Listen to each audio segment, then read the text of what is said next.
एंसेफेलोसील के अंदर intracranial contents की हर्निएशन हुई होती है। मेजॉरिटी ऑफ द केसेस के अंदर ऑक्सीपिटल रीजन के अंदर हो रही होती है, तो ये बायोफिट क्रेनियम प्रोड्यूस हो जाता है। इसके डिफरेंट टाइप्स आ जाती हैं। अगर तो सिर्फ मेनिंजेस कर रही हैं हर्निएट आउट, तो इसके सिर्फ मेनिंजोसील की कंडीशन होती है। अगर तो मेनिंजेस के साथ अंदर से फिर फर्दर पार्ट ऑफ ब्रेन भी कर रहा है, तो फिर इसे कह रहे होते हैं कि मेनिंजोसेफलोसील है। लेकिन अगर तो वेंट्रिकुलर सिस्टम में से भी कोई पोर्शन है जो कि इसका पार्ट है इस हर्निएशन का, तो उसे मेनिंगो हाइड्रोएंसेफलोसील कह रहे होते हैं।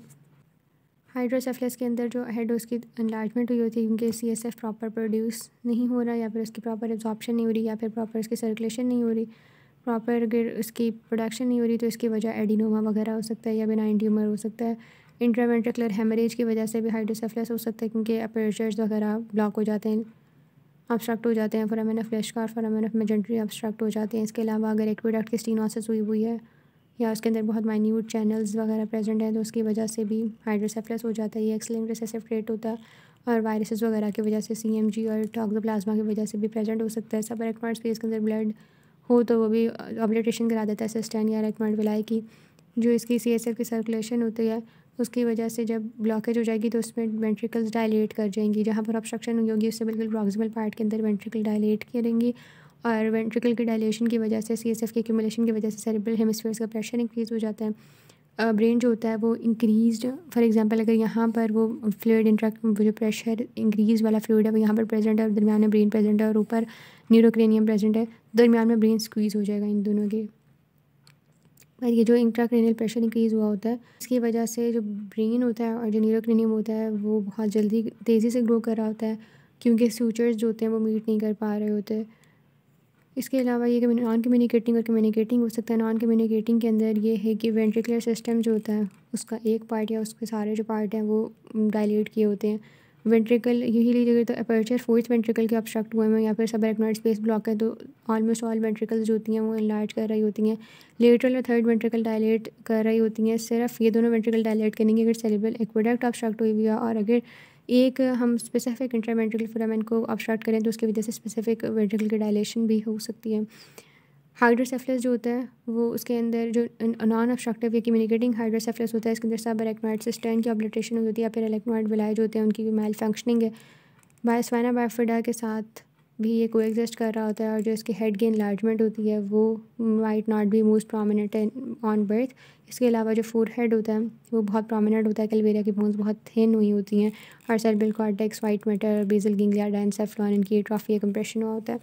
फिर हॉलोप्रोसेंसेफली आ जाती है, जिसे HPE कह रहे होते हैं। इसके अंदर सेरेब्रल हेमिस्फीयर्स होते हैं वो प्रॉपरली सेपरेट नहीं हुए होते, और इसकी वजह से साथ ही साथ फेशियल एनॉमलीज भी आ रही होती हैं। जेनेटिक एनवायरमेंटल फैक्टर्स होते हैं जो कि इसको लीड कर रहे होते हैं। बाकी मटरनल डायबिटीज़, टेरेटोजेंस, अल्कोहल वगैरह भी HPE करवा सकते हैं। ठीक है, क्यों करवाते हैं? करवाते हैं इसलिए हैं क्योंकि एम्ब्रियोनिक सेल्स जो होते हैं median plane of the embryonic disc में वो डिस्ट्रॉय हो जाते हैं ड्यूरिंग द थर्ड वीक, जिन्होंने फिर फर्दर डिफरेंट स्ट्रक्चर्स बनाने थे। उसकी वजह से wide range of bird defects appear हो रहे होते हैं। क्यों हो रहे होते हैं? क्योंकि फोर ब्रेन की डिफेक्टिव फॉर्मेशन हो रही होती है। इसके अलावा फैमिलियल एलोबर हॉलोप्रोसेंसेफली के अंदर फोर ब्रेन जो होता है वो छोटा होता है, लिटरल वेंट्रिकल्स मर्ज करके एक ही लार्ज वेंट्रिकल बना देती हैं। फोर ब्रेन के जो डेवलपमेंटल डिफेक्ट्स होते हैं उसकी वजह से फेशियल एनॉमलीज भी होती हैं, और ये इस वजह से होती है क्योंकि फ्रंटोनेसल प्रोमिनेंसेस का जो टिश्यू है उसको वो रिड्यूस हो गया है प्रॉपर स्ट्रक्चर्स के लिए, प्राइमोडिया ही नहीं वहाँ पर पड़ा होगा।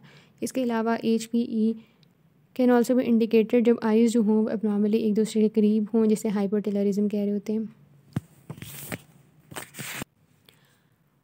हाइड्रोएनसेफली के अंदर क्या हो रहा होता है कि जो सेरेब्रल हेमिस्फीयर्स हैं वो ही नहीं प्रेजेंट, बाकी उसके रेमिनेंट्स वगैरह प्रेजेंट होते हैं जो कि मेम्ब्रेनस सैक की फॉर्म में प्रेजेंट होते हैं, और वो मेम्ब्रेन्स के ऊपर डिस्पर्स हुए होते हैं। ब्रेन स्टेम वगैरह सब कुछ इंटैक्ट होता है।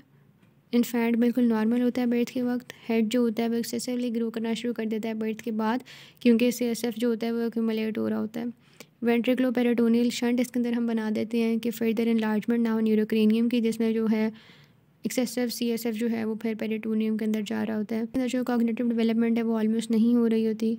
कॉजेज़ की बात करें तो या तो ब्लड फ्लो जो था इंटरनल कैरोटिड आर्टरी से जो जा रहा था इन एरियाज़ को, वही उसकी की अर्ली ऑब्स्ट्रक्शन हो गई है। आर्नल्ड कायरी मेलफॉर्मेशन के अंदर सेरिबेलर टॉन्सिल्स और मेडुला ऑब्लोंगेटा फोरामेन मैग्नम से हर्निएट कर रहे होते हैं, जिसकी वजह से फोर्थ वेंट्रिकल से CSF बाहर नहीं जा पा रहा होता क्योंकि ब्लॉकेज हो जाती है फोर्थ वेंट्रिकल की रूफ की, इंटरनल हाइड्रोसेफलस हो जाता है इसकी वजह से। शेयर क्रेनियल फोसा होता है वो एबनॉर्मली स्मॉल होता है जो कि ब्रेन स्टेम और सेरिबेलम के ऊपर प्रेशर एक्सर्ट कर रहा होता है जिसकी वजह से ये कंडीशन डेवलप होती है। इसकी वजह से हाइड्रोसेफलस डेवलप हो जाता है, हमने बात कर ली। Non communicating type of hydrocephalus और जो वेंट्रिकुलर सिस्टम होता है वो डिस्टेंडेड होता है और MRI से हम इसे पता लगा लेते हैं। जो मालफॉर्मेशन होती है इसके डिफरेंट टाइप्स हैं। टाइप 1 की बात करें तो inferior part of cerebellum herniate कर रहा होता है, फोरामेन मैग्नम से मोस्ट कॉमन टाइप एसिम्प्टोमेटिक होती है, एडोलेसेंस में आइडेंटिफाई हो जाएगी। टाइप 2 जो होती है उसके अंदर सेरिबेलर टिश्यू और ब्रेन स्टेम जो होते हैं वो हर्निएट आउट कर रहे होते हैं फोरामेन मैग्नम से, और इसके साथ ही साथ ऑसिपिटल एनसेफलोसील और लंबर माइलोमेनिंगोसील प्रेजेंट होती है। टाइप 3 जो होती है सिवियर फॉर्म होती है और इसके अंदर हर्निएशन हो रही होती है सेरिबेलम की ब्रेन स्टेम की through the foramen magnum into the vertebral canal, ठीक है, जिसकी वजह से फर्दर न्यूरोलॉजिकल कॉन्सिक्वेंसेज आ रहे होते हैं। टाइप 4 के अंदर ये हो रहा होता है कि सेरिबेलम एब्सेंट होता है, अंडर डेवलप्ड होता है और ये इन्फेंट सर्वाइव नहीं कर पाते। फिर कॉग्निटिव डेफिशिएंसी की उन्होंने यहाँ पर बात थोड़ी सी बताई हुई। कॉग्निटिव डेफिशिएंसी का मतलब होता है कि इंटेलिजेंस प्रॉपर नहीं है उस बच्चे की। जेनेटिक सिंड्रोम्स के अंदर कॉग्निटिव डेफिशिएंसी हुई होती है, जैसे ट्राइसोमी के अंदर या डाउन सिंड्रोम के अंदर ट्राइसोमी 18 के अंदर बेसिकली म्यूटेशंस ही आई होती हैं जीन की, या फिर क्रोमोसोमल एबनॉर्मलिटीज़ होती हैं, एक्स्ट्रा क्रोमोसोम प्रेजेंट है यानी क्रोमोसोमल एब्रेशंस की वजह से हो रहा होता है, या फिर मैटरनल एल्कोहल अब्यूज़ की वजह से भी होता है। 8 से 16th वीक के अंदर फीटल ब्रेन डेवलपमेंट का सेंसिटिव पीरियड होता है, स्पेशली अगर उस पीरियड के अंदर किसी टेरेटोजन की तरफ एक्सपोजर हो जाए तो उसकी वजह से हो सकता है, जैसे अल्कोहल अब्यूज़ होगी, कोई ड्रग होगी, या फिर जो रेडिएशंस वगैरह हैं वो होगी। मैटरनल और फीटल इन्फेक्शंस और जो हाइपोथायरॉयडिज्म की कंडीशन होती है वो कॉग्निटिव डेफिशिएंसी के साथ एसोसिएटेड होती है। इन्फेक्शंस में रुबेला, सेफाइलस, टॉक्सोप्लाज्मोसिस या CMG वायरस का इन्फेक्शन हो सकता है।